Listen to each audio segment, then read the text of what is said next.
ବନସ୍ତେ ଡାକିଲା ଗଜ, ବରଷକେ ଥରେ ପୁଣି ଆସିଛି ରଜ। ଓଡ଼ିଆ ଘର ଝିଅମାନଙ୍କର ସବୁଠାରୁ ବଡ଼ ପର୍ବ ରଜ ପର୍ବ। ରଜ ପର୍ବର ଏହି ମଜା ମଉଜ ଲିଭି ଯାଇଥିଲା ସେଦିନ। ଗାଁ ଆମ୍ବ ତୋଟାରେ ରଜ ଦୋଳିର ପ୍ରତିଯୋଗିତା ହଠାତ୍ ଆଣି ଦେଇଥିଲା କାନ୍ଦ ବୋବାଳି। ଜଗନ୍ନାଥଙ୍କ କୃପାରୁ ପରିବାରରେ ଫେରିଥିଲା ଖୁସି। ଜୟ ଜଗନ୍ନାଥ, ଜୟ ଗୋପୀନାଥ। ଆଗକୁ ଜାଣିବା ପୂର୍ବରୁ ଦର୍ଶକ ବନ୍ଧୁ, ଆପଣ ଯଦି ଜଣେ ପ୍ରକୃତ ଜଗନ୍ନାଥଙ୍କର ଭକ୍ତ ତେବେ କମେଣ୍ଟରେ ଲେଖନ୍ତୁ ଜୟ ଜଗନ୍ନାଥ, ଜୟ ଜଗନ୍ନାଥ।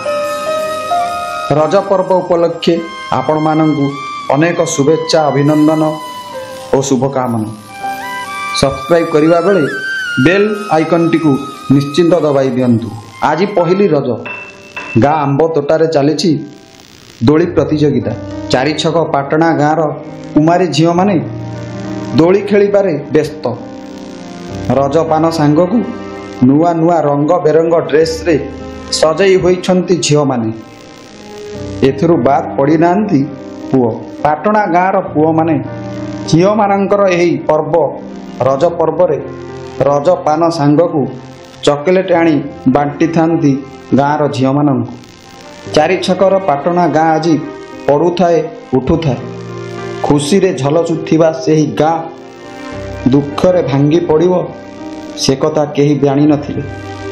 ଗାଁର ମଝିରେ ଗୋଟିଏ ଜଗନ୍ନାଥ ମନ୍ଦିର ଅଛି। ଗାଁର ଲୋକମାନେ ପ୍ରତ୍ୟେକ ଦିନ ସେଠାରେ ଭଜନ କୀର୍ତ୍ତନ କରନ୍ତି।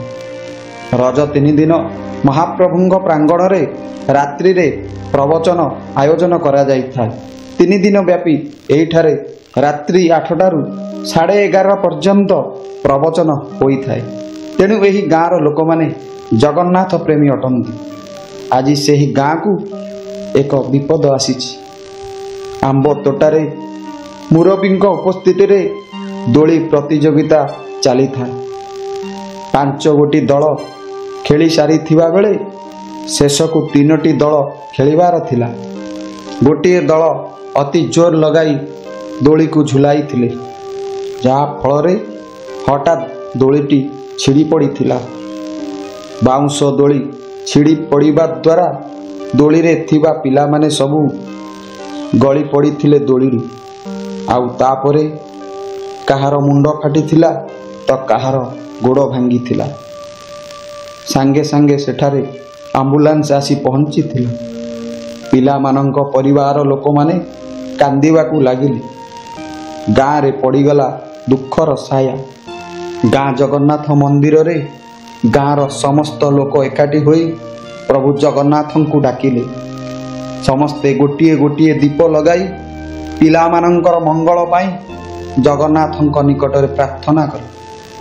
ହେ ଜଗତପତି, ଆପଣ ଥାଉ ଥାଉ ଆମ ଗାଁକୁ ଆଜି ପହିଲି ରଜରେ ଏମିତି ଏକ ଦୁର୍ଘଟଣା ମାଡ଼ି ଆସିଲା। ଛୋଟ ଛୁଆ ଗୁଡ଼ିକ ବର୍ତ୍ତମାନ ମେଡ଼ିକାଲରେ। ହେ ଦୀନବନ୍ଧୁ, ଆପଣ ଆମ ପିଲାମାନଙ୍କୁ ରକ୍ଷା କରନ୍ତୁ, ପ୍ରଭୁ ରକ୍ଷା କରନ୍ତୁ। ଏପଟେ ରାତ୍ରି 8ଟା ହୋଇଯାଇଥାଏ। ଆଉ ପ୍ରବଚନ ମଧ୍ୟ ମନ୍ଦିର ପ୍ରାଙ୍ଗଣରେ ଚାଲିଲା। ପ୍ରବଚକ କହିଲେ, ଆପଣମାନେ ଜଗନ୍ନାଥଙ୍କ ଉପରେ ବିଶ୍ୱାସ ରଖନ୍ତୁ। ସେ ଅଗତିର ଗତି ଦୀନବନ୍ଧୁ, ସବୁ ବିଘ୍ନକୁ କାଟିଲା ବାଲା ଠାକୁର ସେ। ନିଶ୍ଚିତ ଭଲ ଖବର ମିଳିବ, ଏ କଥା ଆପଣ ବିଶ୍ୱାସ ରଖନ୍ତୁ। 3 ଘଣ୍ଟାର ପ୍ରବଚନ ଚାଲିଲା ମନ୍ଦିର ପ୍ରାଙ୍ଗଣରେ। ରାତ୍ରି 11:30 ହେବ। ଆକାଶରେ ହଠାତ୍ ଅନ୍ଧାର ଘୋଡ଼େଇ ଆସିଲା। ପବନ ସାଙ୍ଗକୁ ଘଡ଼ଘଡ଼ି ମାରିଲା। ଆଉ ସେହି ସମୟରେ କରେଣ୍ଟ ମଧ୍ୟ ଚାଲିଗଲା। ସମସ୍ତେ ଚକିତ ହୋଇଗଲେ। ଅନ୍ଧାର ହୋଇଗଲା ସବୁ। ପ୍ରବଚନ ବନ୍ଦ ହୋଇଗଲା। କ'ଣ ଏ ଘଟଣା କିଛି ବୁଝି ହେଲା ନାହିଁ। ମନ୍ଦିରର ଘଣ୍ଟି ମନକୁ ମନ ବାଜିବାକୁ ଲାଗିଲା। ଆଶ୍ଚର୍ଯ୍ୟ ହୋଇଗଲେ ସମସ୍ତେ। ଏକ ଅଲୌକିକ ଶକ୍ତି ଦେଖିବାକୁ ପାଇଲେ ଗାଁ ଲୋକମାନେ। ବିଜୁଳି, ଘଡ଼ଘଡ଼ି, ଅନ୍ଧାର ସବୁ ପୁଣି କେଉଁଆଡ଼େ ଚାଲିଗଲା ଯେଉଁ ବାଟରେ ଆସିଥିଲା। ପୁଣି ଶାନ୍ତ ପଡ଼ିଗଲା ପୂର୍ବ ପରି। କେହି କିଛି ବୁଝିବା ଆଗରୁ ଗୋଟିଏ ଫୋନ୍ କଲ୍ ଆସିଥିଲା ମେଡ଼ିକାଲରୁ। ଆଉ ସେହି ଫୋନ୍ କଲ୍ରେ ଥିଲା ସମସ୍ତ ପିଲା ଏବେ ଭଲ ଅଛନ୍ତି।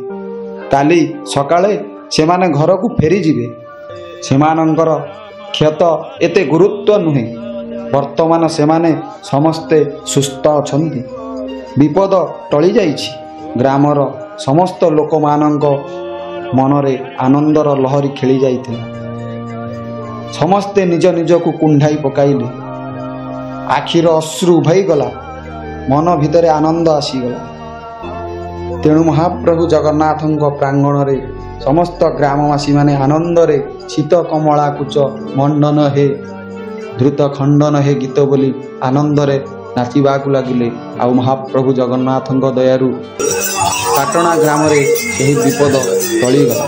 ଦର୍ଶକ ବନ୍ଧୁ, ଯଦି ଆପଣମାନଙ୍କୁ ଏହି ଜଗନ୍ନାଥ ମହିମା କାର୍ଯ୍ୟକ୍ରମ ଭଲ ଲାଗୁଥାଏ ତେବେ ଆମ ଚ୍ୟାନେଲକୁ ସବସ୍କ୍ରାଇବ୍ କରି ଆମ ପରିବାର ସହିତ ଆପଣମାନେ ସାମିଲ ହୋଇଯାଆନ୍ତୁ।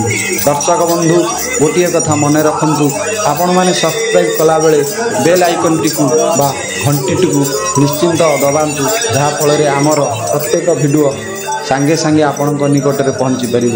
ତେବେ ଆପଣଙ୍କ ଦିନଟି ମଙ୍ଗଳମୟ ହେଉ। ଜୟ ଜଗନ୍ନାଥ, ଜୟ ଗୋପୀନାଥ।